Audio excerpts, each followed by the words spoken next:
अस्सलाम वालेकुम नाजरीन। चारों सूबों में अवाम सड़कों पे है, ये बात आपके इल्म में है। आज से 2-3 दिन पहले जो कुछ हुआ, आपने देखा कि डॉक्टर्स, नर्सेज और वर्कर्स वो सड़कों पे सरापा एहतजाज थे और किस तरह का बदतरीन तशद्दुद किया गया। इसके अलावा पाकिस्तान किसान इत्तेहाद कौंसिल के जो प्रेसिडेंट हैं, उन्होंने कल लाहौर में प्रेस कॉन्फ्रेंस की है और कहा है कि अगर हमारे तहफ़्फ़ुज़ात दूर ना किए गए तो हम सड़कों पे आ जाएंगे।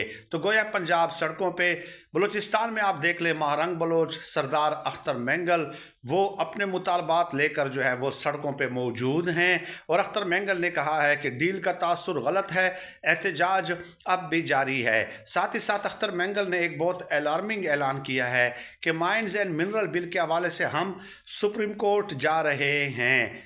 यकीन माने ये बहुत बड़ी डेवलपमेंट है। इसके अलावा आप कराची में देख लें, कराची में उमरकोट में जो कुछ हुआ, खैर वो तो एक झलक थी।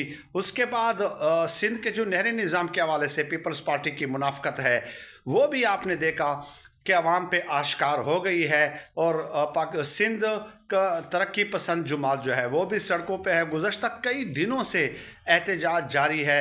सड़कें और मोटरवे कई किसी किसी मकाम पे जो है वो बंद कर दिए गए हैं। तो ये कराची भी जो है वो अब सड़कों पे है, सिंध में भी लोग सड़कों पे है। इसके अलावा आ जाएँ KPK में बदअमनी के ख़िलाफ़ मुख्तलिफ़ मकामात पे आपको प्रोटेस्ट रैलियाँ, जलसे जुलूस, एहतजाज वगैरह जो है वो नज़र आते हैं। तो ये अब एक सिचुएशन डेवलप हो रही है कि अवाम अब तंग आ चुके हैं और इसमें सब लोग अब इमरान खान साहब की जानिब देख रहे हैं, क्योंकि आप देख लें कि सिंध के नहरों पे जो सियासत की जा रही है, पीपल्स पार्टी और नून लीग मुनाफ़कत कर रहे हैं।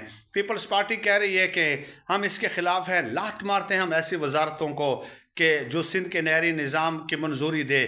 भाई आप सदर हैं आसिफ जरदारी साहब, आप छोड़ दें सदारत।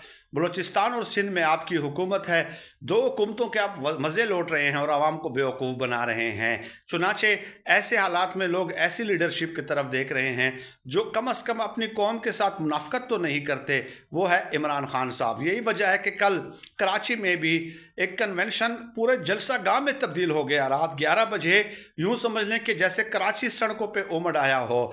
तो ये है एक मोमेंटम जो इन एहतजाज को इस्तेमाल करते हुए तहरीक इंसाफ जो है वो बिल्टअप कर रही है, क्योंकि अवाम उसमें शामिल हो रही है।